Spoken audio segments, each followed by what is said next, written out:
How to turn off screen distance on iOS 17. So first and foremost, you have to go here to your settings. Let's just go back here and your settings will look like this.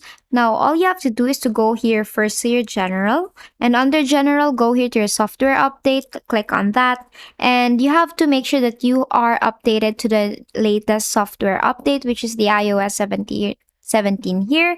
And if you'll see an update now, click on that. And if you're already updated to the new software, then you can go back here to general, back to settings. Then what you're gonna do next is to go here to your screen time. You will see the notification section here. Go to screen time, click on that. And you will see the limit usage section where there's two options where you can see app and website activity and screen distance. So tap on screen distance, and since we want to turn off the screen distance, all you have to do is to toggle that off. And basically, that's how you turn off your screen distance on iOS 17. And that is all for today. If this video helped you, please don't forget to like, share, and subscribe to our YouTube channel to show your support. Thank you for watching.